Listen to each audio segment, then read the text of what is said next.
It's time to get our body moving and learn some simple Pilates that you can do even in office.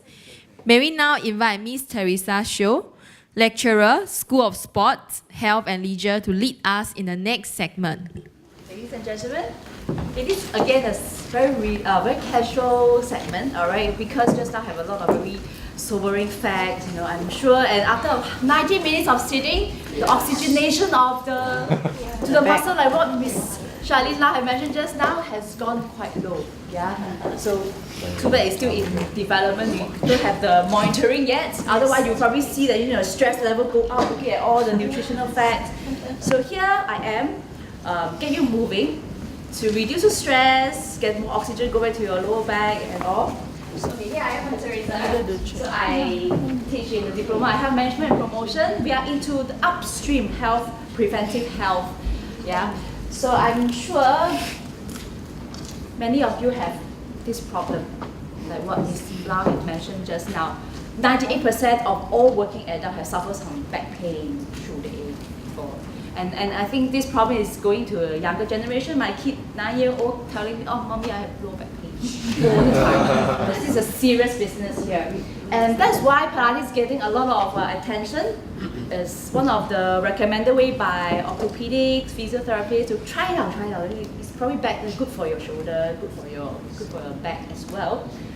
In fact, yes, from my experience working with a lot of post-rehabilitative patients, that it really helped them in going back to their fitness routine, at least reduce back pain, okay? But due to the space constraint here today, I can't get you to do the real stuff. So in case you think that Pilates is like that, okay, not so torturous. We do have some very torturous poses, but we have something more reasonable and can be done really at anywhere. Okay, I always tell my students or my clients, you can do Pilates while you're at the desk, you're driving in a car, bus stop, waiting in the lift. You can do Pilates anywhere, okay? So, one way to make you be a little bit more active than just sitting very still, you can replace the office chair with a ball. You can do a lot of things here on the ball, but today, unfortunately, I can't get all of you to try on the ball. So we can talk more later outside. I can share with you a little bit of more about how you can use the ball in the office. But today, we'll start with something that we all need. Okay? We all breathe, right? I think you do. Yes. So breathing is very important. We breathe 40 times a minute. If you are nervous, you see some pretty girl, for the gentleman, and handsome guy, breathe a bit faster. Okay, so breathing, we go through a few thousand times per day. But how often do you have a thought about breathing? I don't think so, right? None of you will actually think about your breathing, yeah? But that's a problem. We are sitting all the time at a desk and we have very shallow breathing. So the breathing muscle kind of go weaken. Okay? So right now, I want you just have a quick assessment of your own self, yeah? To find out your own breathing style, your own preferred breathing style. Okay? Just have one hand up here in the chest, another here on the tummy. Just see when you breathe normally, any movement here and here. Yeah, there is already. Okay. And now, take a deep breath, like you're running after the bus, or your boss chasing you after your deadline. Where is the movement? Chest. More in the chest for you? Yes. More in the tummy? Yes, some of you, yes. Some have no extra movement at all. It's fine. Okay, you're alive, so it's fine. Okay. So this is actually your preferred breathing style, yeah? For those of you who deep breath through here, do you have neck ache often? You do, right? So those of you who tend to breathe in here more, tend to make use of all these muscles around the neck a lot more often.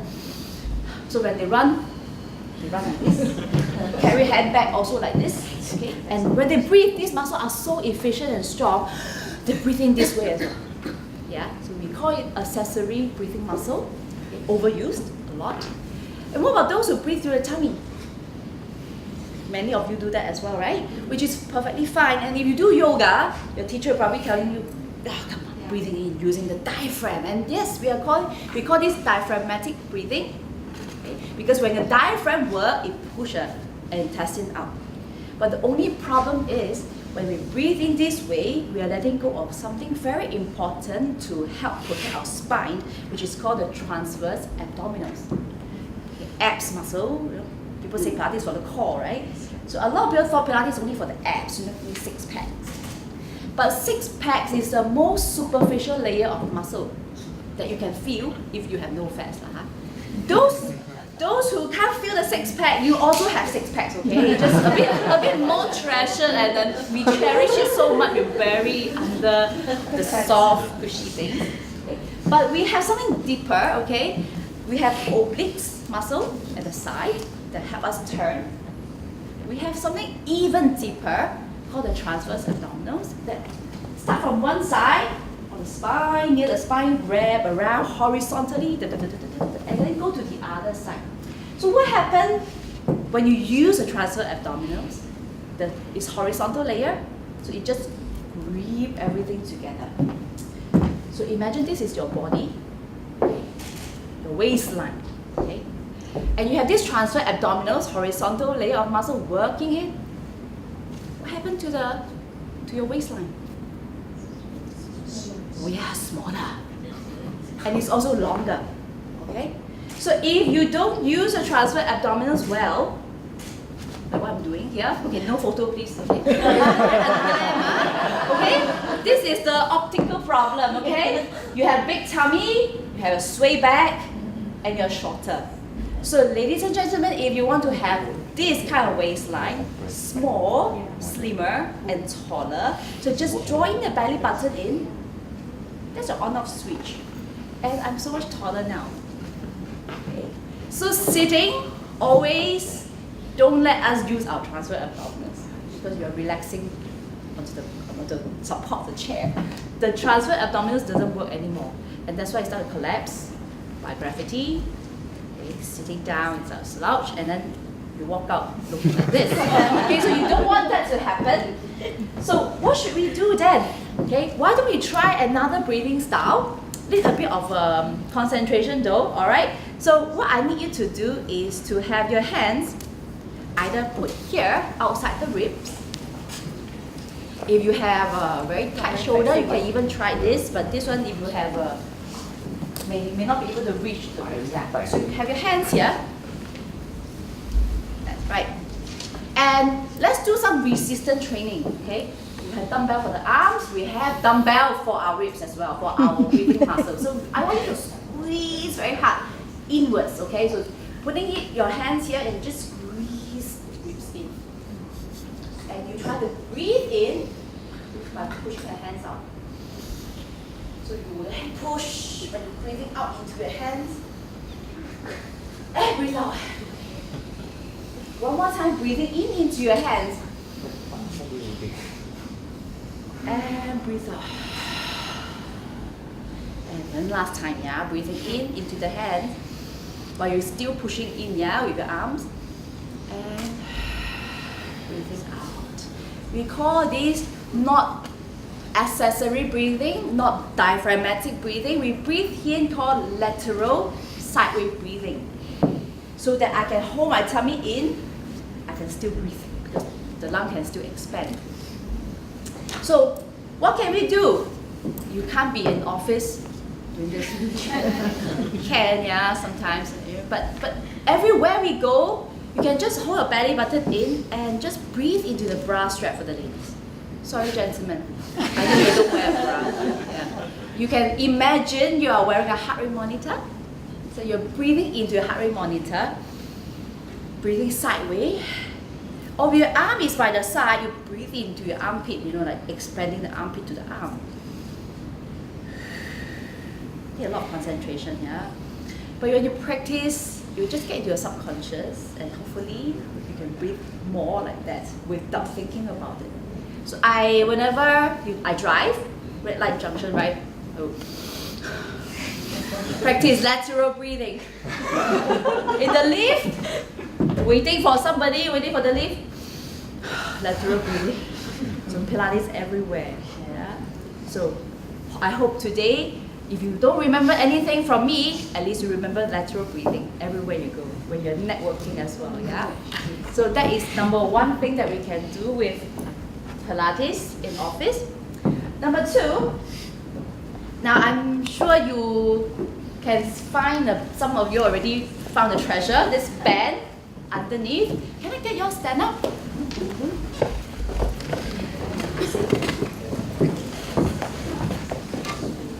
Okay.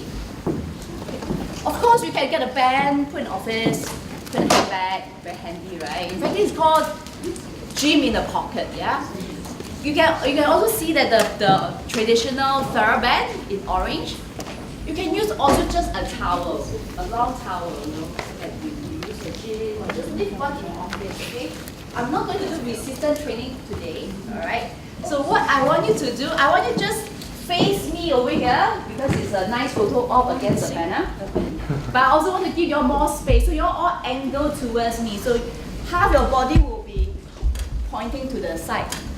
Okay, so you're not poking anybody, alright? For those who are holding onto the orange band, just make sure it doesn't just suddenly let go, right? You don't want to snap yourself, yeah? Okay, it's pretty light, very gentle. And so I just need to extend it so it doesn't slack, no slack in the band. Okay, and just lateral breathing, remember? Tummy in, belly button in. Belly button is our on-off switch, yeah? Switch on those transverse abdominals, the TA muscle. Deep breath to the side. And bringing down, a bit tight in the shoulder already, right? Again here, breathing in. And breathing out gently. And now breathing in one more time. Bringing it up. Still keeping the band stretched out, no slack, yeah? Breathing in. And out. Now anyone with shoulder problem, like easily dislocating shoulder, first? No? All okay? So just, right now, I want you to inhale here and bring it overhead. Luckily, the band can stretch, and you can get more space by bringing it backwards. I can see your feet. And keeping your belly button still switched on, yeah? Zipping up those abdominal muscles. Breathing in again. Carefully bring it back up. Don't hit anybody around you. Shall we do that one more time? Yeah? So breathe in to prepare. Breathing out, tummy in first. And next breath in. Bringing up, opening the shoulder, widening, stretching the band. That keep our collarbone wide. I'm sure, gentlemen, you have very strong chest muscle. If you even tighten in this exercise. And now behind, since we are behind here, we're not going to bring it back up yet, yeah? So keep it stretched up, and we just do a few pumping movement, okay? So just pump it down this way. Out, out, out, out, breathing in. Breathing out, 2, 3, 4, breathing in, 2, 3, 4, breathing out, 2, 3, 4, breathing in, 2, 3, 4, and stay. And just widen the chest, widen the shoulder, zip up the abdominal, slowly, gently, bring it back.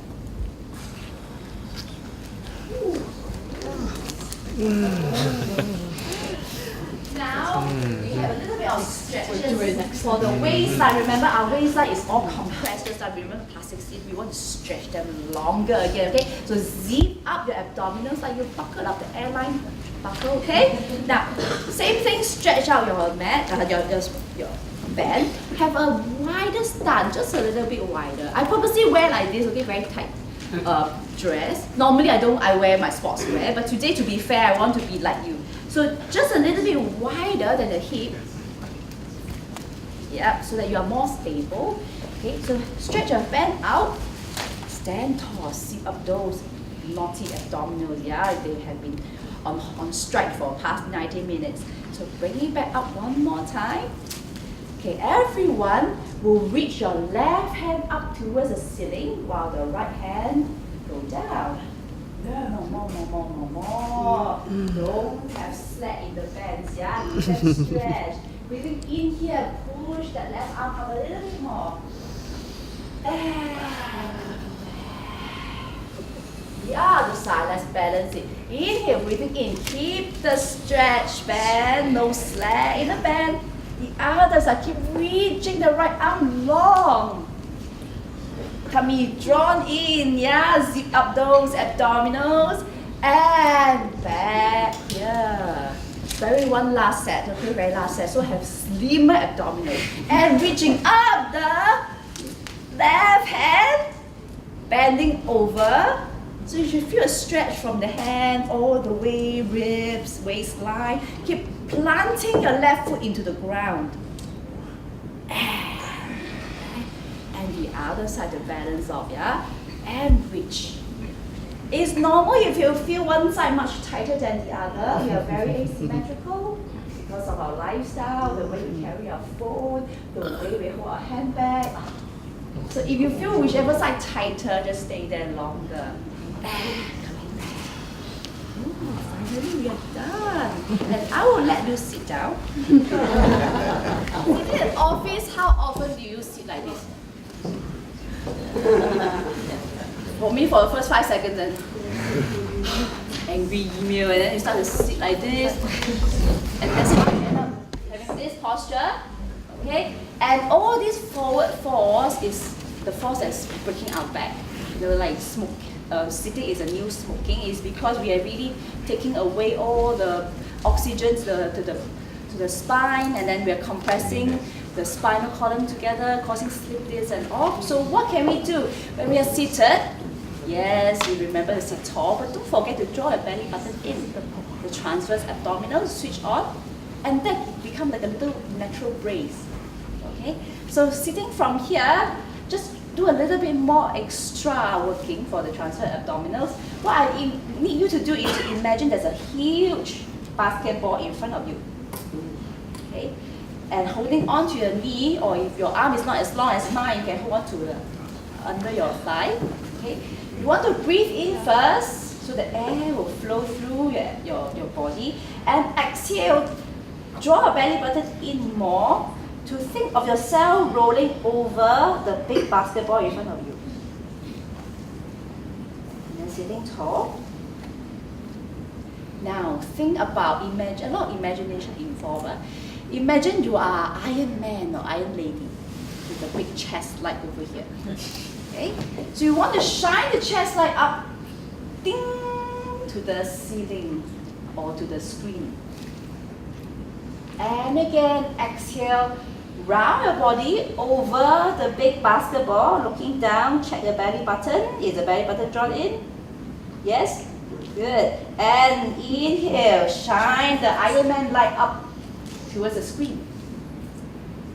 One last time, everyone. So in office, if you have to sit down for a long time, you don't have a chance to walk around, just do this very simple flexing and extending the spine. You have to wake up all the muscles, shine the chest light forward towards the screen, up high. Let's sit back here. And then now, all of you are sitting facing forward. So add a bit of rotation, okay? So just turn, everybody will turn towards that side with your feet grounded onto the floor so that your hip is square to the front. Now just turn your shoulder towards that wall over there, using a hand holding on to the handle of the chair to give you the little extra 5 mm rotation. And if you can look behind you to see the person behind you, yeah? Like give you a little bit more rotation into the neck as well. And now coming back, forward, and to the other side. Make sure your feet stay planted down. So you're really rotating through your spine. Look it back behind you. And come back forward. Remember the strategy that we have done just now, the forward and shine the light up? Let's do that in rotation, all right? So watch me first, okay? So I will rotate here with my hand holding on to the handle, and I add that round the basketball up, over, shining the light. Shall we do that? Let's all try, yeah? So sitting tall first, you rotate to that side. rotate. So planting your legs down, breathing in first to prepare, exhale, coming in to round your body over the basketball, looking down to the floor or the handle, and then breathing in to shine the chest line up. And back to center. It's okay if you feel some rocks out in the spine. You're fine, okay? And let's turn to the other side.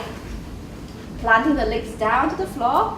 And exhale, round your spine over that basketball. And breathing in, chest line shine up. And return center. See now? So, can you remember what to do? Yeah, lateral breathing. If you have a towel, do some stretches. And just turn around, give your spine a bit more movement, flexing, extending on both sides. And you are fine. Thank you very much. I would like to introduce you our next guest speaker, Ms. Ji Jiaming, Associate Director of SMU's Center for Research on the Economics of Aging. Let us put our hands together to invite her.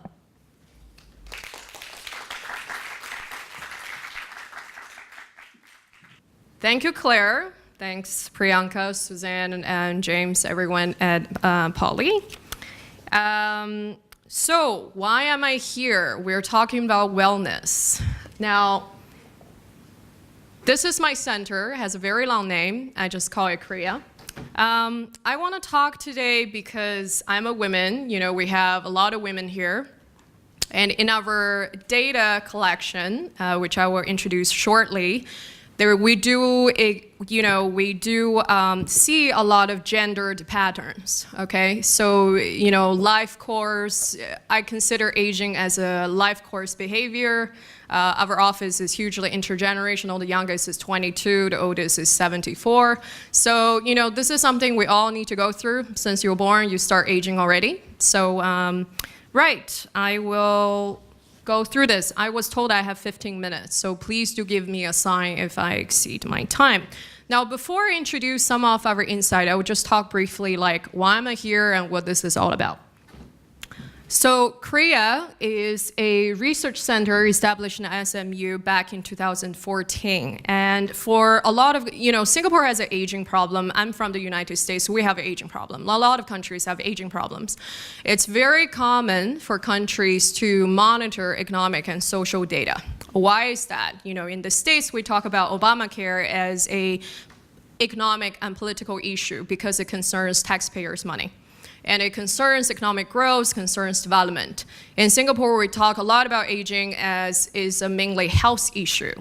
You know, it is more than that. And data before we came along was basically absent in terms of collecting, you know, associating the dollar amount to the circumstance elderly face. So, what is our process? I'll go through this really quickly. We have a national representative sample. In fact, the active sample we have is 12,500, and the response rate, which by the way, in the United States, we do this once in 2 years. You're handed a piece of paper, you get interviewed, you fill the questions. In Singapore, I'm proud to announce to everybody, we currently have the world's largest household aging survey, and the most high frequency because we do it once a month and online. And the response rate is 8,000 completed responses. And for a longitudinal survey, that's like basically a miracle, right? Now, so our elderly, younger, I mean, I don't like to call people elderly because everyone, now according to Japan, if you're 73, you're still not an elderly, right? So 50 to 70 is our age cohort. Why we deal with people who are really young and lively. Now, first of all, we're economists, we're about forecasting. Singapore has an aging problem, but you know, how do you know in the next 10 years, what are you gonna do? Do we have to resort to, you know, like Europe where they raise a lot of taxes, young people pay pension for the elderly, health expense, how do we do that? So it's about forecasting, that's why the cohort is younger. And 80%, I'm glad to report, of our entire respondent space, right? That's for the entire island, do this survey, completely by themselves. So totally debunk a lot of people's perception that, the more mature people are not really technology savvy. No. I mean, in reality, really 90% of them do it online. Now, the rest of the 20% receive assistance from a bunch of 20 years old, at SMU who are very young. They talk to you in your local dialect, right? You speak, we even have a person who speaks Hokkien. So if you are a Tamil respondent, you have never in this whole process seen an English survey. All of our communication to you is in Tamil. So it's very Singaporean in terms of characteristic. So our monthly survey contains 100 questions. I'm not going to bore you with the details, but for a year, we ask people questions every single month. Really, we ask roughly 1,000 questions. So that is a lot of data. And since we've been around for 2 years and a bit, we now have 26 months of data. And that is a lot, because in the United States, when the Health Retirement Survey started back, I can't remember exactly when, I think it's back in the 1950s, right? They do it once in 2 years. Right now, they probably have like 30 waves of data. So Singapore is really catching up in that sense. Okay, so this is our process. Now, what do we ask? Before I give you guys all this whatever insight I'm supposed to give, what do we ask in the survey? Of course, demography, we ask about housing, work, consumption, income, wealth, health shocks, government policy, well-being, very important. You don't want to end up with a lot of money and not being happy. Expectations, we even ask like elderly, do you anticipate that the stock market will go up, right? It is important, we have found out the elderly are very financially savvy depending on their age group. So why do we ask all of this? People say like, well, it's a health issue. Why do you need to ask about this? I give you one example. Everyone talk about health expense. And I can tell you health expense here, compared to the United States, is really, it's okay for now. You don't want to, however, the issue is, for an individual, you need to spend money to eat. You need to spend money to entertain. If you're, 65 years old, you probably give money to charity. You probably give money to your kids. So health expense needs to be examined on the grand scheme of things, because it's just one component of your huge expense and needs to be linked and with the government policy. For example, Singapore has the PGP package, the silver support. And this is partly the reason why we study this every single month, because Singapore's policy changes too fast compared to the United States, which right now nothing is changing. So all of these part needs to be looked at. And I'll give you another example for housing. Singapore has a very high housing ownership because of the history, and that's also where a lot of the wealth is locked into. If you are 75 years old and you're immobile, you still have a house, and that's where the majority of your wealth is locked into, how do you draw your expense for seeing doctor or even have a high quality of life later on, right? So anyways, that's how we work. Now you know. So let me get to the wellness part. I was a little bit confused when I was also very honored, of course, when Priyanka and Claire asked me to present, and I was thinking hard about this. How do I, everyone talk about such interesting things, and how am I going to make data interesting? Luckily, we started something called the Wellness Index. This is part of the effort for us not to be, the black box in the plane. We are important, but unless the plane crashes, nobody really knows we are there. So Wellness Index. This is actually not very difficult to understand. Doesn't matter whether you understand economics or not. So we have the health conditions, right? Your chronic disease, mobility, etc. Life satisfaction, independence, social network. Very simple, right? This is true for, not only just for the mature labor, this is really for everybody. So which of the above do you think Singaporean women underperform compared to men? Any takes? No? Independence? Health? Okay, let's see. I like gender difference a lot because I think throughout the history we really are lacking gender difference, when we set up certain policies. So let's look at it. Health conditions. Can you guys see now? Basically, let me explain, okay? By July 2015, that's when our first wave started. Okay, so that was when we had wave 0, when we just test people. At that time, half of the respondents had no chronic conditions. It's pretty good, 50 to 70 years old mainly, okay? And then the red bar you see there is the development by April 2017 this year. Okay, by that time, 1 in 4 respondents have acquired a new chronic conditions. Is it me or everyone thinks that's rather fast? Okay, that is pretty fast. In like 2 years' time, barely, the red bar is telling you how Singaporeans are really deteriorating. And for this age group, 50 to 70, is a little bit too early. I think even the medical people would think so. Okay, so I know that a lot of my medical counterparts will call that pre-frail in so many ways. So compared to men and women, right? Men have high rates of hypertension. I guess, everyone used their heart a little bit too much. Diabetes and heart problems. And so they are more likely to have other diseases. I mean, my mother is a geriatrician. She will tell you if you have hypertension, that's really the beginning of a lot of problems, okay? Women have higher rates of arthritis and cancer. Arthritis is one of those annoying diseases nobody want to have. Why? It's painful, it really makes you immobile, and it makes it very difficult for you to go to work. And probably socialize with your girlfriends. I can't do tea because my ankle is swollen. Singapore's weather helps a lot. In the UK, the arthritis rate is a lot higher. But for women in particular, this, is a more common disease, and cancer.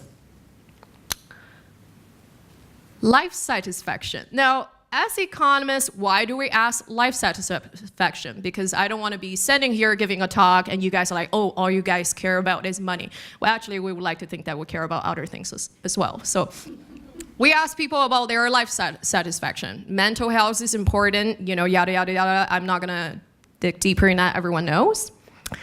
So when we ask life satisfaction, we really break them down into different things, right? We ask, how do you feel about life overall, your economic situation, health situation, social context, family life. We also ask about your job, etc.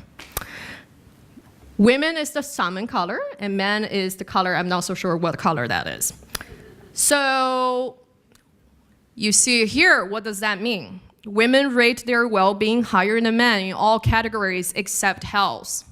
By the way, this is self-rated subjective well-being. Why is that important? In so many ways, it's our perception, right? You feel happy, and then you act in a certain way. You don't really need a psychologist to tell you whether you're depressed or not. A lot of the time, subjective well-being is actually considered, even in OECD, which is, I quote economists, a group of very rich countries and their economic organization, as a great indicator of people's happiness level, okay? So women seem to be happier than men, and satisfaction with social contacts is the highest. Girl power, girlfriends, keep your girlfriends. My advice, before you get married, keep your girlfriends. After you're married, definitely keep the girlfriends. Economic situation is the worst for women, okay? Gender difference for financial situation. Here we go over, staple. Now, let me say, we basically break this down by the sources of income by your marital status, okay? So you have the widowed, single, divorced, and married. And I want to just emphasize here that the married part, especially for the purple bar, where that is the work, income generated from work, it is a little bit inflated because women tend to quote their household income. Especially, let's say, if you're a homemaker, you don't have a job, you're likely to quote your husband, okay? However, this is a good indicator. So you see that we have work, investments, government transfer, CPF, and other. What is the other? Is something like private pension, that kind of thing. So you see that work really still occupy a huge part of women's source of income. I want you just to remember this picture, okay? Because I'm gonna get back to it and you're like, really? Okay. So, monthly income from work for women, this is another one. You will see that for the older widowed, their income especially. So if you see the little pink bar, 65 to 69, and then if you look at the marital status for widowed, the monthly income for them is extremely low. Okay, and for single women, monthly income is relatively high. Okay? Now I get to financial literacy. I was really glad to meet this teacher here from NIE because I know Singapore is really advanced in promoting a lot of programs on financial literacy. Why am I mentioning financial literacy here when we talk about, who has money, who doesn't have money? Financial literacy is important because it's about how knowledgeable you are. If you're not financially knowledgeable, you cannot invest your money. Okay? So, long story short, this is a roughly universal test people do to examine whether you have the basic knowledge, right, of financial literacy. I'll not repeat the questions here since I don't have time. This is the score. I want you guys to pay attention to the red highlighted one. Okay, so when we ask who is most knowledgeable about your household assets, debts, etc., when the respondent is male, 41% of them says it's them. And then when the respondent is female, 26% of them says my spouse, which is still male. We're talking about a baby boomers generation here. We're not talking about, the pioneering generation who are in their 80s right now. So how are women still lagged behind, financial knowledge-wise? So basically, this is a very quick summary. Women are less really financially literate than men, especially on risk and inflation. But this is one interesting point. 40% of women had a perfect score on all three questions compared to 49% of men. What does this suggest, everybody? This means men are more confident in giving their answers, where we strive to be right. I'll leave for you to debate on what is the potential consequence of that. But younger women, sure, have better financial literacy than older women. So this is the 50 to, 55 bar. What we have found out from our research is really that financial literacy is tied to your health.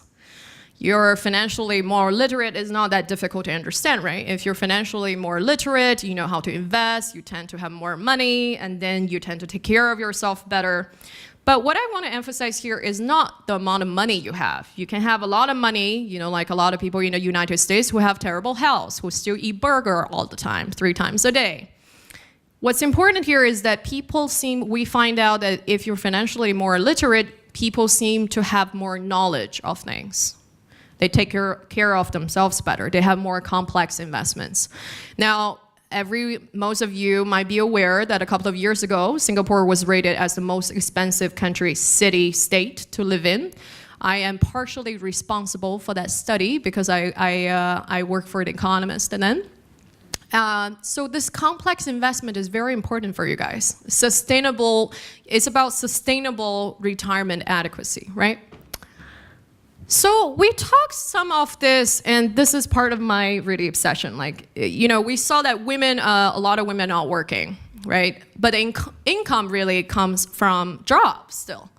So why is this so important for women's well-being in terms of employment? Now, I'm not going to go through this, but basically this whole thing, you can't ignore it. In summary, this is a famous Canadian sociologist, and his main part is that really for all countries, the welfare system is really centered around employment.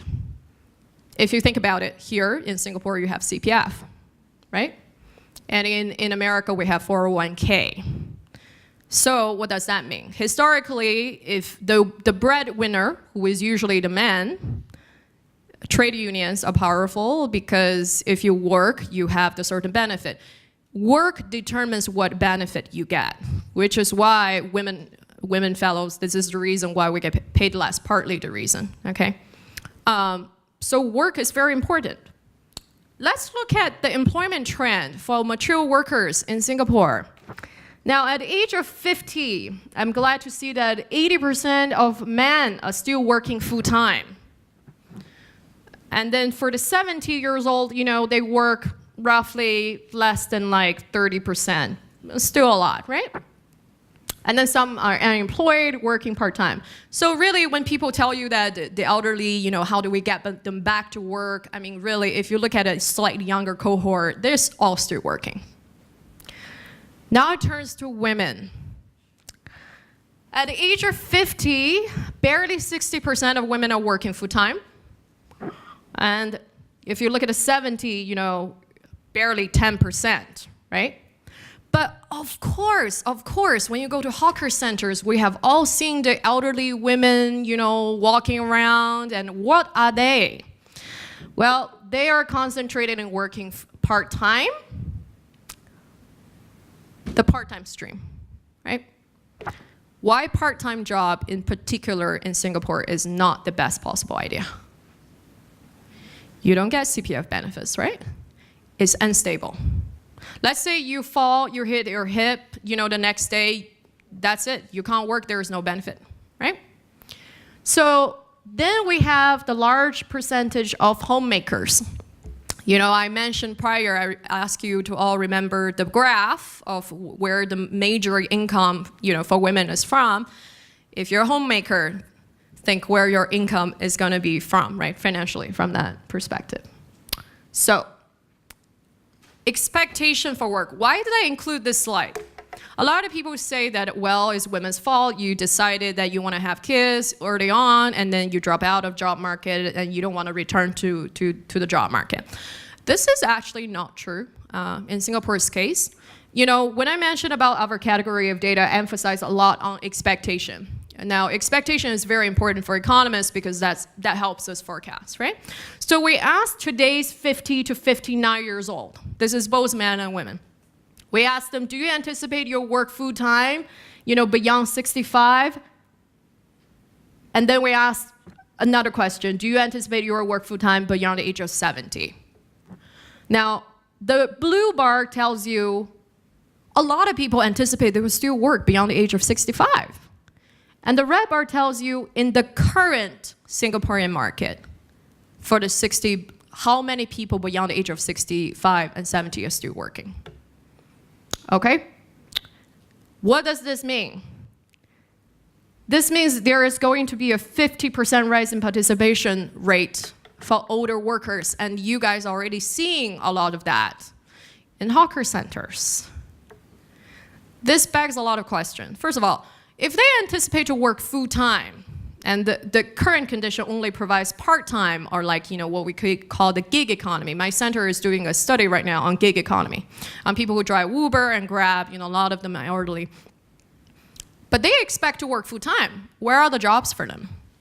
And most importantly, are they going to be in a position, you know, to be capable of working those jobs? Now, and I go back to women. This basically tells you that participation by older female workers is expected to double. So women folks, we have an issue here. The issue is, for whatever reason, if you exited the job market early on, in your later life, for financial reasons or otherwise, you need to get back. What jobs is there for you when you are not in the job market for longer than 20 or 30 years, right? Do you have the ability to work, and what can the government do to help? And let me show you, and this basically tells you, it's actually quite interesting. What people anticipate regarding their job, whether they will work or not, seems to ring true, statistically speaking. So that means if they think in 15 years' time, now they're 50, in 15 years' time, they're gonna work full-time, they're gonna likely work full-time.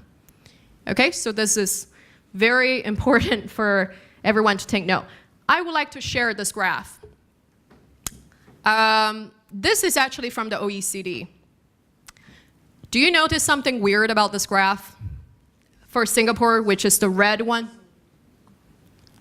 Compared to other countries, I don't know, I find this quite striking. What's interesting about Singapore is 9 out of 10 women, okay, before the age of 29 is in the workforce. And they hit the peak of 29 years old, and then they just disappeared. And different from Singapore, if you look at, Korea, New Zealand and United Kingdom, people come back. They give birth and they come back after a few years. That's normal. Singaporean female, and this is, by the way, of all ages, so that includes a lot of young people as well, obviously. They don't come back to the workforce. They just disappeared. But then from what I told you prior, obviously they want to come back, both for financial reasons and otherwise. And we're all gonna live longer than men. We're gonna live at least 5 years longer than men. So we need more resources. We need more friends. But this is the current reality, which is quite shocking. So financial transfers, this is another interesting thing. I talk a lot about gender and stuff. When we divide it between marital status, single women, here we define single women as the older women who have never been married, right? Between 50 and 70. Single women are more charitable than single men. So not only you're also giving other people money, you're really actively contributing to the welfare of this country. 43% of them have donated to charity in a given month compared to 24% of single men. I will not jump to the conclusion here since I am a woman. The second bullet point, single women are also more likely to give financial help to someone outside of the household. That means you're not giving money to your nephew and niece, you're giving money to someone else. Other than saying you have a really huge heart, and that's 20% compared to 16% of single men. But where does the money come from? That's really another of the question. This is written, I will just summarize on that. I think, the wellness is really important for both genders. I chose to emphasize on women because I think we are not half of the sky, as the Chinese say. There are more women face unique challenges as we age. And to be frank, no women want to live a long and suffering life, especially at a later age of their life, right? You don't want to live longer and in the last 10 years of your life and decide, I have no money, I have no support, especially since Singapore has such a low fertility rate, right? I think whether women have kids or not, me being American, I think that's up to everyone's personal choice. But the important thing is, financial independence is the only part where women really lagged behind compared to men. And that can be with growing data support, that's really something that we could all work on. That's really it for my presentation. Thank you so much.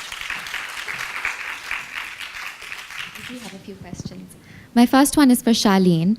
I wanted to know about your iPlay and what impact do you believe that children at such a young age getting into this will, how will it benefit their lives going forward?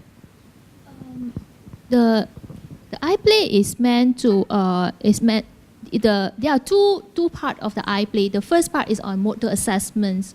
So we use a system to assess their motor development, the milestones. So for example, there will be a preset range acceptable score for 2 years old, 3 years old, 4 years old, etc. until 7 years old. So from the assessments, if a kid is found to have developmental delay, then they will be using the system as an intervention, because kids, most of the kids, they like interactive sections. I mean, I think a lot of kids are using iPad as well, for example. But this is not iPad, but it's more on the interactive platform. So because we have a projector projected from different angle, so they'll be playing the games, for example, throwing the ball, jumping. So with this, we hope that the kids, it will help those with developmental delay to improve on their motor skills. Okay, and this through a better motor skill development, it may help them with the intellectual aspect as well, because they are closely related. This system we hope to facilitate the childcare educator, because as we know that the ratio is relatively high. For example, at the toddler is about 1:8, at N1, N2 is about 1:12. So it's very challenging for the educator to assess individual. and it's really very time consuming to set up for example, 8 stations or 9 stations to carry out assessment for individual kids. So we hope this through this technology, it will help to shorten the time needed to assess each case. Then, as a parents, I think they also feel more comfortable if they have a more tangible report to the parents to say, okay, now how is your kid's development? For say from 0 months when they started on a program until after 6-month intervention, how is the development of the kids? That's what we aim for. But we just secured the grant, so we're going to kick off the project soon. We estimate it take about 2 years to 2.5 years to complete the projects. We are working with the Epic Center. Wow, we look forward to hearing more then in 2.5 years. Any questions? I have a question about the myth about the alcohol. Yeah, you seem to put it as alcohol is not fattening. I know, but okay, two questions. One is for Asian. There's a tendency for some Asian to don't take very well to alcohol because the liver can't develop the enzyme to get rid of the alcohol, the toxin, like you say. And the other thing is, of course, it's not just about alcohol being a food, but alcohol, the not benefits of alcohol. If you could talk about it. What is your question? So my question is 2 parts, right? You say one thing is the toxin, that the body will automatically get rid of it. Yes. But there are people who have issues with they become very red. I for one, when I drink alcohol, I'm all red, all flush.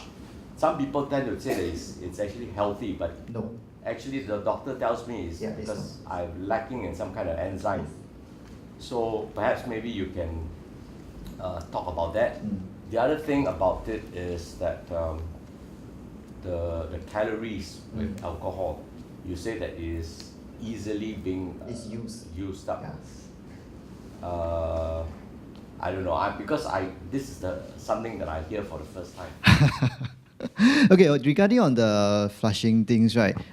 Usually people have this misconception. They thought that I become red color after I take alcohol should be something better, but it's actually no. Okay, why you become red color is a type of allergy reaction. Once alcohol is go into your body, it will be metabolized and go into something called formaldehyde. It's a type of aldehyde. So this aldehyde, some people are allergic toward this thing, and it will go red color. So once you drink alcohol and you become red, you have to stop because it shows that your body is not taking this aldehyde thing very tolerantly. So you may develop into allergic shock. So it can be very dangerous to your body. So if you are someone who drink alcohol and become red color, you are not someone who can drink. It's not the redder you become, right, the better you are the drinker. No, you can't. Okay, so have to be careful. But again, on alcohol drinking, comparing Asian to Caucasians, right, it is actually something that you can train. Meaning that if you train yourself to drink more, your tolerance level will be higher because you can actually train your body to have more alcohol dehydrogenase to reduce the effect of the alcohol. Yeah, so it is really how much exposure you are. Compared to Caucasian, right, they start drinking very young and they drink a lot. Okay, so their tolerance level on this alcohol is actually a lot higher. How about it being a diuretic?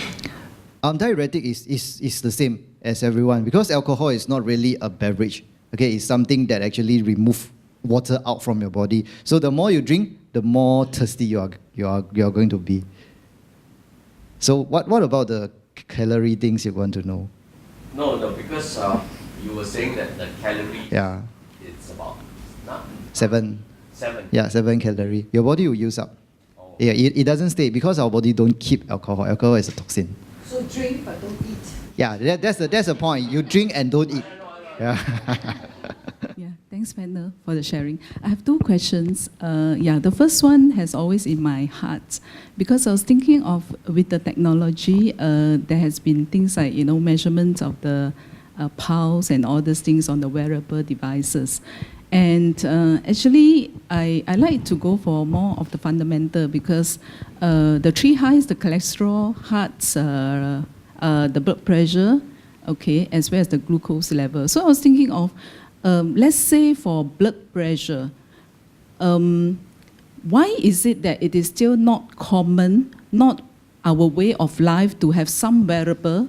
Because I find that this is also going along in terms of preventive, that we proactively, whether we are having blood pressure problem or not, we should be having something to actually straight away alert us that we may have inclination on having some hypertension problem. So is there any not just the technology, also on, to promote that kind of lifestyle? I know HPB has been doing very good job because I'm, for one, somebody who has been keeping my steps very closely to make sure that I hit the target every day, you know. So it becomes my way of life. So I'm looking forward to, what about blood pressure, the kind of things that we can also, you know, like every day I don't have to put on the machine or anything, and yet I'm able to tell myself whether I'm okay or I'm not okay. Yeah, thank you. And sorry, the other question is, about the data collection, which I think comes with a lot of effort. Thank you for that. And you also rightly mentioned about the financial independence of women is still very much lacking behind compared to men. So my question is, what is those things that, you know, those that we can actively do in order to make sure that women actually keep up in terms of financial independence compared to men? What are the initiatives that we can start off doing? Thank you. My question is for Mr. T again. Could you comment on coffee? Is it good for health? And compare coffee with tea, which is preferred. Another one is the health tonics like bird's nest, all this. What would you advocate them? For Charlene, you mentioned about how health screening actually reduces falls. How does that work? And then, another quick question is, you mentioned about non-invasive blood glucose diagnosis. So how do you detect blood glucose without it being non-invasive? It means, does it work without extracting blood? Or thank you. First of all, it's about the questions of measuring blood pressure. Definitely, we acknowledge it's very important to monitor blood pressures because sudden spike of blood pressure may increase the risk of getting stroke. The technology that we're using is a PPG technology. Basically, it picks up the pulse rate. So, pulse rate from the wrist. As for now, we hope to extend the application of PPG technology in predicting the blood pressure, but it's potentially a more challenging task as compared to using the PPG technology in measuring the blood glucose, because at the wrist is at the capillary level. As we know that blood pressure we always measuring at the upper arm, which is more closer to the heart. So it's better. It is a better measurement of blood pressure as compared to you put it at the wrist, which is potentially more challenging because it's at a capillary level. The pressure varies. So, but of course, we hope to apply a grant to work on that. And secondly, it's about the non-invasive blood glucose measurement. Yes, to answer a question, it's non-invasive. Basically, we hope we are currently working with our Office of Technology Development to license our algorithm to a company which produce a wearable device, which is a watch. So it's basically it pick up the pulse rate, the pulse signal pattern in predicting the blood glucose. So there's it is not a need to use the pinprick measurements, but it's a wellness device. It's not a medical grade device, because if someone have diabetes, he or she still need to go and see doctor at a regular manner to make sure that the blood glucose is being kept at the acceptable level. But this wellness device basically to help someone to monitor the 24 hours, but it is not a diagnostic tool. It's a wellness device. On the coffee and tea, right? It really depends on your preference. You like coffee, you go for coffee, right? You go for tea. Okay, generally for caffeine intake, right, coffee is higher compared to tea. In terms of the health benefits, tea is a little bit better because of the antioxidants inside, the catechin and also the other one. Okay, so if you are someone who have problem with your stomach or gastric problems, right, personally I would advise both of it is not suitable because it's actually acidic. So if you take both at empty stomachs is going to be quite painful, especially for tea, okay, because it contains tannin. Okay, so this tannin is quite corrosive in a way. It actually hurts your stomach. But if you are someone who wants to get the benefits from the green tea for the antioxidant things, right, then probably you take after your food. For coffee, it's really someone may be sensitive to caffeine. Yeah, once they take coffee, right, they feel their heartbeat become very fast. Some people even develop rashes and all this. But for these people, they can't take coffee. So it really depends on your own preference. Some people like coffee, some people like tea. So it's really the own taste preference. For the bird nest thing, right? Okay, bird nest is essentially the saliva of the bird and also picking out some things and build the nest. But in the viewpoint from Chinese medication, it's useful. Okay, it's actually very helpful for your lung and also very good for the skin and things like that. In terms of nutritional profile, it's just protein. Okay, mainly it's just protein, but nutritional profile, we don't go into the testing, or not yet into the testing on the things which the TCM is advocating. So this one very difficult to comment, but if you ask my personal preference, if I can afford it, I will go for it. I would just give some of my personal opinion, because data, is really about the fact. What I notice a lot in Singapore, compared to the States, it's really that a lot of young women, even today, right after they get married, they immediately quit, regardless of their job type. I think that's rather dangerous. I think for you saw the data, I think we have found out that compared to other well-being, when you stop working, the impact on your subjective well-being, like without work, really hit you the hardest, regardless of gender.